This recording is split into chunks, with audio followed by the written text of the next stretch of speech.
올 한 달간 우리는 많은 사람들을 만나봤죠. 믿음의 사람, 또 하나님의 부르심을 입은 사람. 5월 전체가 우리는 사람에 대한 이야기로 가득 채웠습니다. 그 마지막 시간, 부르심에 응답하는 사람이라는 제목으로 함께 은혜를 나누려고 합니다. 여러분, 오늘 하나님 앞에 예배드리는 여러분, 한 분 한 분을 진짜로 진심으로 환영하고 축복합니다. 오늘 이 자리는 참 다양한 사람들이 모여 있을 것이라고 생각합니다. 평생 교회를 다녀보지 않다가 누군가의 간절한 권유로 인해서 오늘 처음 이 문턱을 너무 보시는 분도 계실 것입니다. 또 예전에는 그렇게 뜨거운 신앙생활을 했고 뜨겁게 하나님을 찾고 하나님과 관계도 있었지만 만남도 있었고 예배도 있었지만 그놈의 삶의 무게 때문에 오랫동안 교회를 떠나고 정말 오랜만에 용기를 내어 앉아 계신 분도 분명히 계실 겁니다. 반면에 매주 이 자리를 지키면서 오랜 시간 교회의 기둥처럼 성도로 살아오신 그런 분들도 아마 계실 겁니다. 서로 서 있는 신앙의 깊이와 삶의 모습 너무도 다르죠. 우리의 옆에 보시는 계시는 분들처럼 서로 각자의 얼굴은 같은 분이 없습니다. 다 틀리신 거예요. 이렇게 우리 성도의 모습들은 각각의 다양한 모습으로 불쑥 찾아온 인생의 어려움으로 인하여서 하나님 앞에 여러 가지 질문들이 있을 것입니다. 특별히 이런 질문들이 아마 있을 겁니다. 나는 왜 지금 이 삶의 자리에 있는가? 도대체 하나님은 누구신가? 특별히 인생이 내 뜻대로 풀리지 않고 사방이 꽉 막힌 것처럼 답답할 때 이 문제는요, 더욱더 많이 우리들에게 질문을 던집니다. 도대체 나는 왜 이 삶의 자리에 있는가? 난 도대체 누구인가? 왜 나에게 이 엄청난 일들이 스쳐 지나가는 것인가? 이런 생각들이 있을 것입니다. 그리고 우리가 지나온 수많은 만남과 헤어짐, 흘렸던 눈물, 설명되지 않는 아픔, 그저 우연히 찾아온 불행이다라고 이야기할 수 있습니다. 그리고 우리는 이렇게 이야기할 때가 많죠. 어쩌다 마주친 운명. 이렇게 이야기하고 체면할 때가 많을 것입니다. 그런데 분명한 것은요, 이것은 우연이 아니라는 것입니다. 우리는 우연이라고 말하지만 하나님 안에선 우연을 가장한 정교한 섭리인 것입니다. 교정이라고도 이야기합니다. 조절이라고도 이야기하시는 겁니다. 여러분의 인생 가운데서 있었던 무수한 일들, 그것은 하나님의 정교한 섭리이고 교정인 것입니다. 가기 싫었던 길, 원하지 않았던 고난의 시간, 왜 내게 이런 일이 일어나는가? 라며 밤새 가슴을 쥐어뜯던 순간까지도 지나고 보면 결국 오늘 지금 여기에 예배 자리로 이어지는 통로가 있었다라는 것입니다. 여러분들의 그 수많은 시간은요, 바로 이 예배 자리 때문에 준비되어 있는 것입니다. 여러분들이 그것을 인정하든 안 하든 그것을 믿건 안 믿건 간에 하나님께서는 그렇게 움직이고 일하고 계시는 것입니다. 장담한데 여러분, 어쩌다 보니 여기 앉아 계신 것이 아니라는 것입니다. 하나님께서 아주 오래전부터 계획하시고 여러분들을 부르신 것이라는 겁니다. 저는 왜 이것을 여러분들에게 장담하고 이야기하냐면 로마서 11장 29절에 그 이야기를 아주 정확히 이야기하시기 때문에 그렇습니다. 하나님의 은사와 부르심에는 후회하심이 없느니라. 하나님께서 부르신 것에는 후회하심이 없으십니다. 할렐루야. 여러분들의 이 자리를 부르신 것은 분명한 콜링이라는 겁니다. 그것이 여러분들의 각자의 삶 가운데서 결정짓고 나온 것, 많은 시간 동안 내가 분명히 힘들어서 나왔어 라고 이야기하실지 모르지만 하나님께서 정교하게 움직이셔서 그렇게 밀어내셔서 이제 여러분들이 하나님 앞에 나오게 된 것이라는 것입니다. 그래서 로마서 11장 29절 사도 바울은 하나님의 은사와 부르심에는 후회하심이 없다라고 말하는 것입니다. 하나님은 단 한 번도 실수로 사람을 인도하지 않으십니다. 우리 중 그 누구도 세상에 내팽개진 버려진 사람은 없다라는 것입니다. 우리 모두 우주의 창조주께서 이름을 붙이신 사람들인데 그 이름을 붙인 사람의 이름을 뭐라고 이야기하냐면 다 같이 따라합시다. 선택받은 사람. 여러분들은 선택받은 사람입니다. 100% 선택받으신 사람입니다. 인생의 가장 어두운 바닥에서 나를 향한 하나님의 끈질긴 부르심, 그 깨달았던 한 사람의 이야기를 지금 할까 합니다. 여러분들 너무도 잘 아는 찬양, 한 번쯤 들어볼 수 있었던 찬송가, 하나님을 믿건 안 믿건 간에 많은 사람들이 좋아하는 그 노래가 있습니다. Amazing Grace라는 겁니다. 한글로 따지면 나 같은 죄인 살리신. 찬송가는 305장입니다. 그 작곡가는 존 뉴턴이라는 사람입니다. 우리는 그를 위대한 신앙으로 기억합니다. 기독교에서는 그 사람이 찬송가를 지었고 그 사람이 하나님을 만난 그런 위대한 사람이다라고 이야기를 합니다. 그런데 그의 젊은 날은 하나님과 가장 멀리 떨어졌던 사람이었습니다. 그야말로 막장 같은 인생을 살았던 사람이었습니다. 그의 어릴 적 경건한 어머니로부터 이런 이야기를 들었다고 합니다. 존, 너는 하나님의 사람이 되어야 돼. 넌 특별한 사람이야. 하나님께서 너를 특별하게 여겨. 그렇기 때문에 너는 하나님의 사람이라는 걸 잊으면 안 돼. 라고 이야기했다라고 합니다. 그렇게 어머니를 통해서 축복을 받으며 은혜를 받으며 살았습니다. 그런데 7살 되던 해에 어머니가 세상을 떠나게 되었습니다. 그의 삶은 사정없이 흔들리기 시작합니다. 더 이상 하나님을 믿을 수가 없었어요. 그 하나님께서 어떻게 나의 어머니, 내가 간절하게 사랑하는 그 어머니를 데려갈 수 있어? 하나님은 분명 살아계시지 않아. 그러고 난 다음에 그의 인생은 방탕하고 험난하게 살게 되었습니다. 그는 선원이 되었습니다. 선원에 물들게 되었고요. 하나님을 조롱했으며 마침내 인간으로서 해서는 안 될 가장 악독한 직업인 노예 무역선의 선장이 되었습니다. 가장 악독한 사람이었습니다. 노예를 사람을 사고 팔고요. 그 사람을 사람처럼 생각하지 아니하고 짐처럼 생각하고 동물처럼 생각하는 그런 사람 중에 한 사람이었습니다. 무엇보다 사람을 통해서 사고 팔며 돈을 벌었다라는 것입니다. 그런데요, 1748년 3월 대서양 한가운데에서 일이 벌어졌습니다. 그가 똑같이 항해하고 똑같이 예전의 일처럼 일을 진행하고 있었을 때 폭풍에 휘말려서 배가 완전히 부서져 나가는 무시무시한 사건에 휘말리게 된 것입니다. 그렇게 잔뼈가 굵었던 그가 바다에서 그가 그렇게 자신했던 그가 폭풍 속에서 그 어려운 험난함 속에서 죽게 되었다는 것입니다. 죽음의 공포가 코앞까지 들이닥쳤고 벌벌 떨고 있던 그 칠흑 같은 밤, 놀랍게도 그 시간에 수십 년간 잊었던 그 목소리가 그의 영혼 속에 침입해서 그의 뼈마디를 두드리기 시작했습니다. 그의 영혼 깊은 곳에 이렇게 이야기합니다. 바로 7살 때 헤어진 어머니의 목소리였습니다. 어릴 적 외웠던 성경 말씀이었습니다. 그때 이 말씀이 떠오르게 된 것입니다. 누가복음의 말씀이었습니다. 그 말씀은 어떤 말씀이냐면 바로 어느 누구도 예수님께서 버릴 수 없고 하나님께서 부모가 자기 자식을 생각하는 것처럼 하나님 역시 성도와 모든 하나님을 믿는 자들을 생각한다는 말씀이었습니다. 어떤 아무리 악한 자라도 자식에게 좋은 것을 주는데 하늘아버지는 구하는 자에게 주시지 않겠느냐라는 말씀, 누가복음의 말씀이었습니다.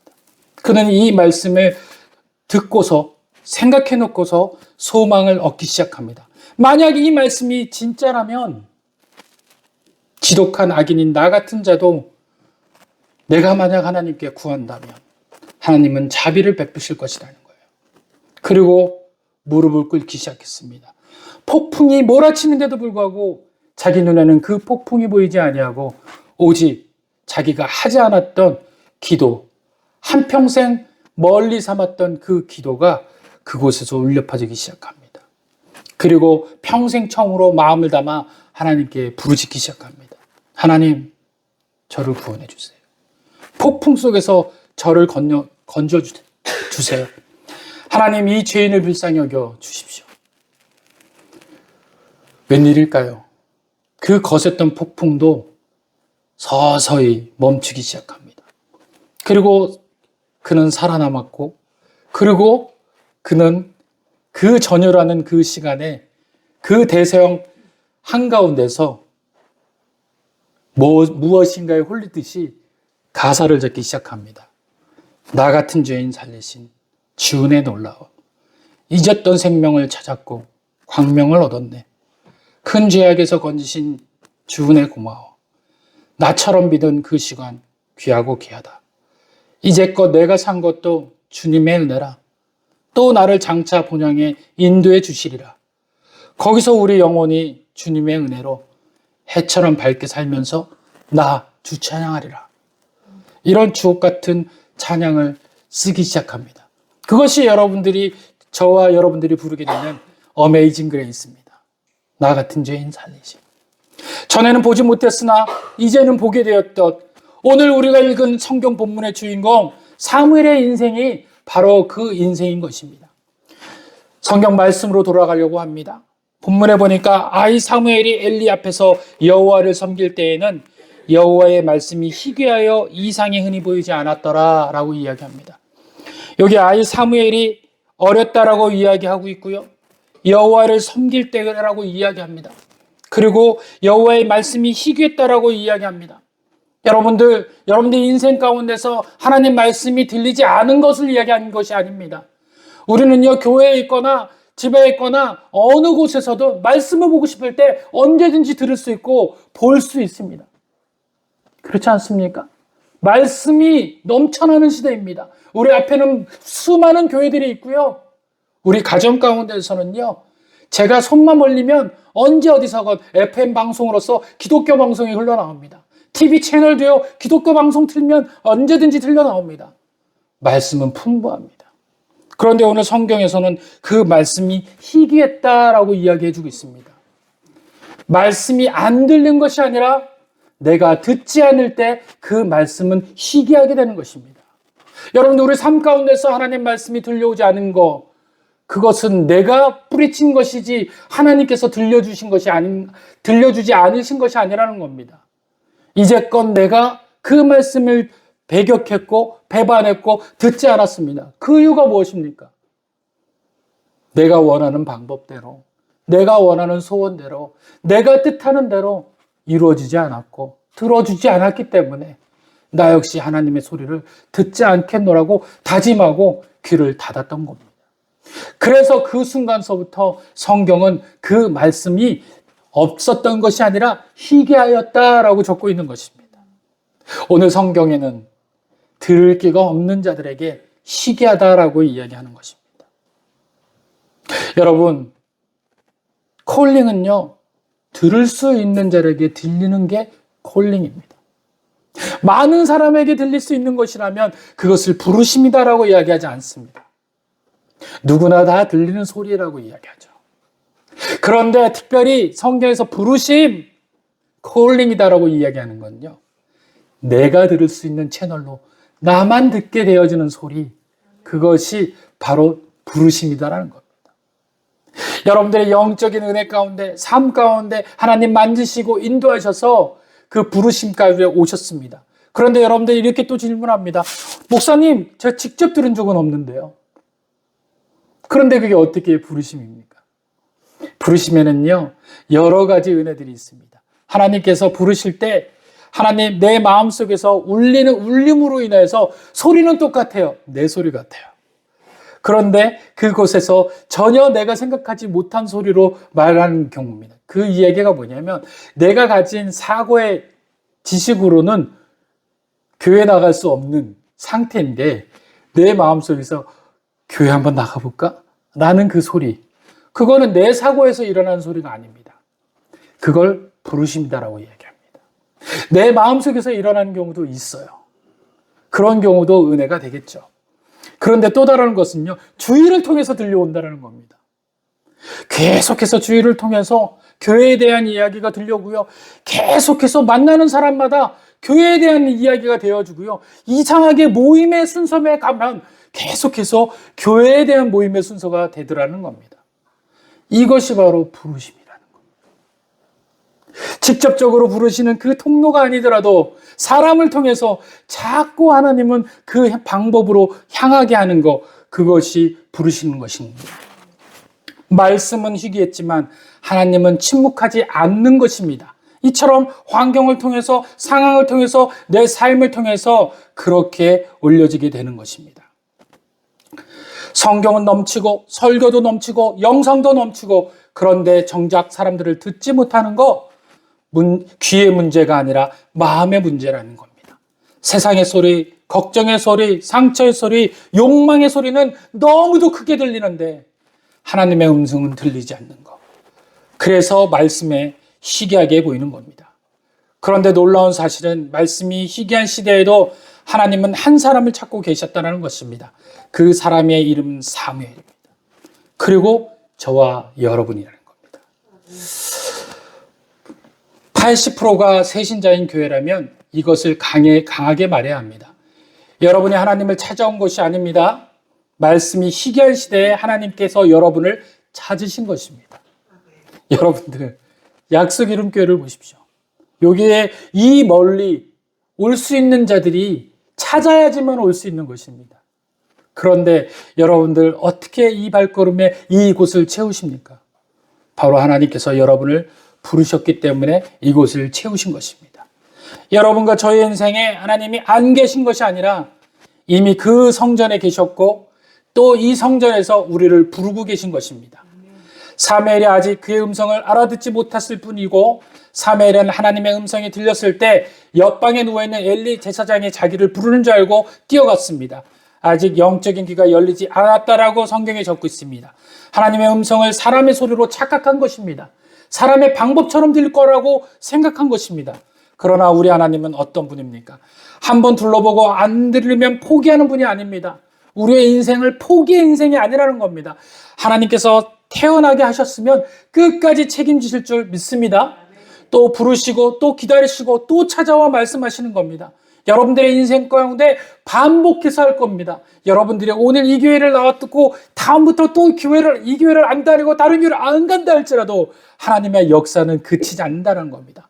날마다 그가 하나님의 크신 은혜를 알아들을 때까지 부르심을 멈추지 않는다는 겁니다. 마치 이런 것처럼요. 여호와께서 임하여 서서 전과 같이 사무엘아 사무엘아 부르시는지라. 할렐루야. 여기에서 우리 말씀에 보면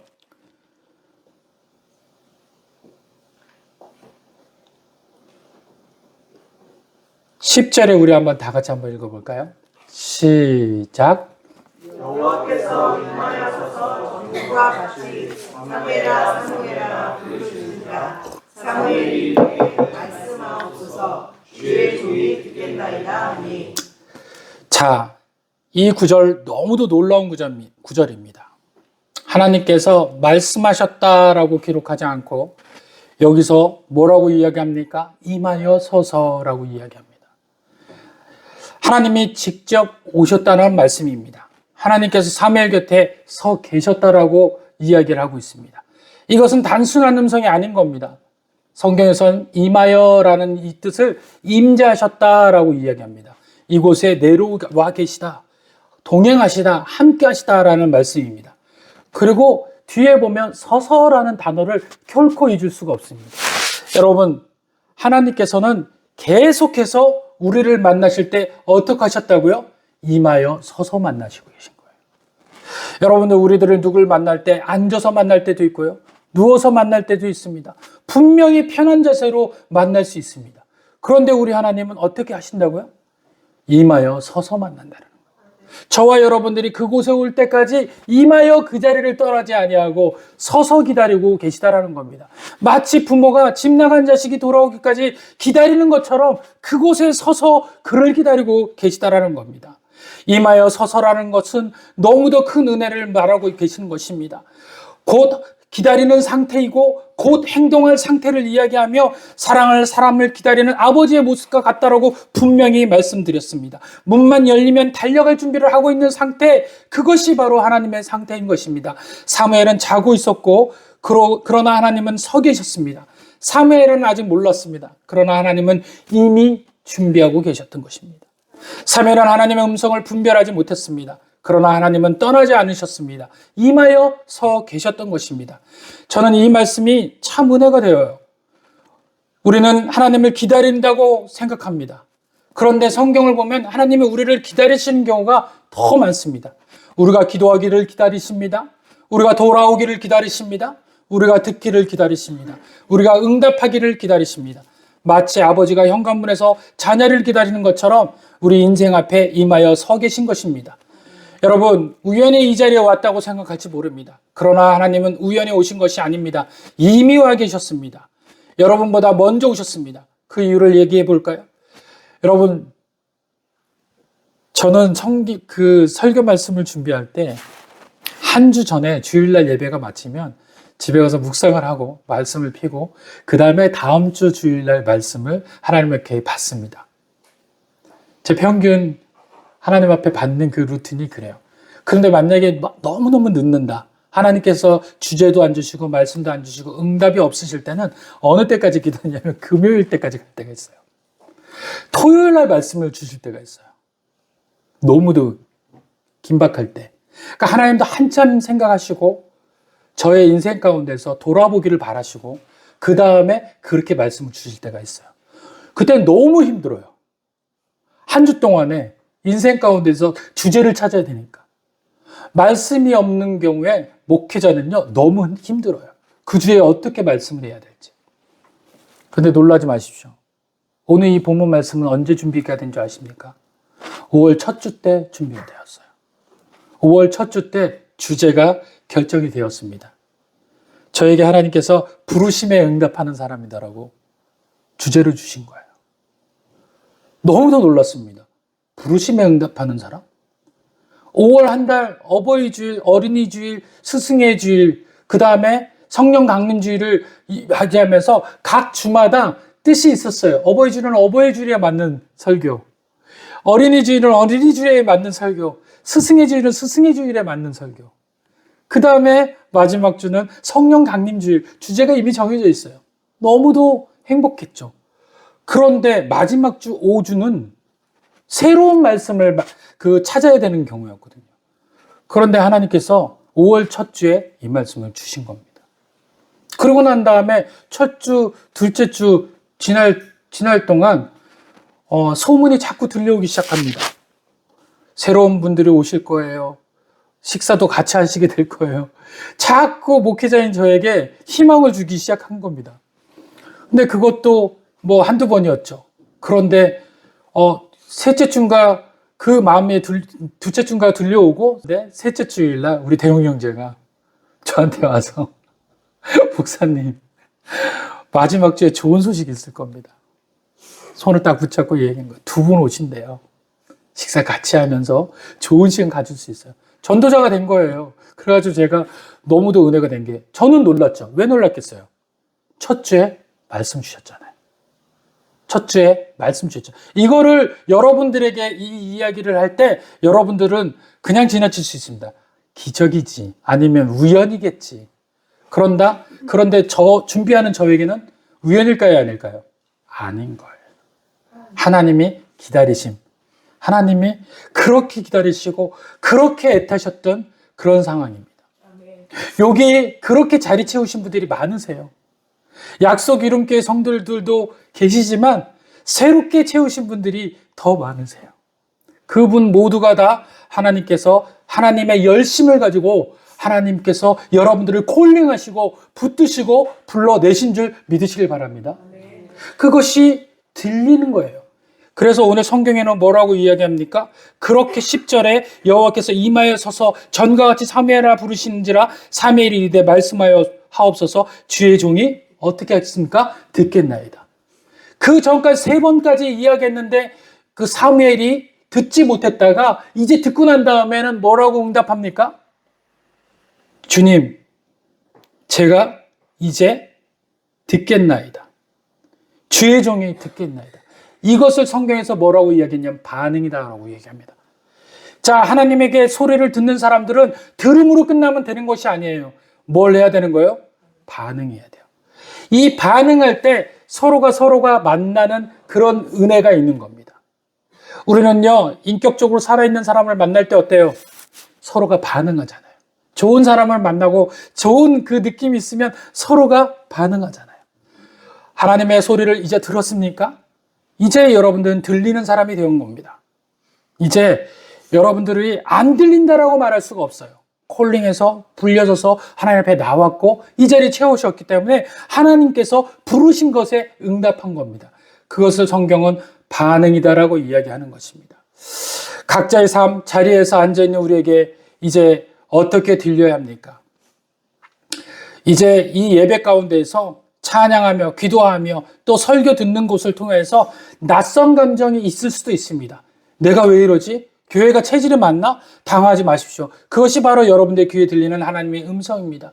울컥해지고 하나님의 음성이 이제 들립니까? 어떤 이 말씀 가운데 저건 내 말 같아 라고 들려집니까? 여러분 맞습니다. 하나님께서 부르시고 계신 겁니다. 그 떨림, 그 감정의 시작이 하나님께서 살아계셔서 내가 여기 있다, 내가 너를 오래전부터 기다렸다 라고 신호 보내는 것이라는 것입니다. 그렇다면 오랜 시간 성도로 살아온 이 자리에 계신 기존 성도님들에게는 어떻게 들립니까? 우리는 흔히 부르심이라고 하면 예수님을 만났던 그 옛날 과거의 어느 날만 생각하고 합니다. 아닙니다. 하나님의 부르심은 결코 멈춘 적이 없습니다. 오늘까지 계속 이어지고 있다는 겁니다. 지금 성도님 모두들에게도 똑같이 이야기를 드립니다.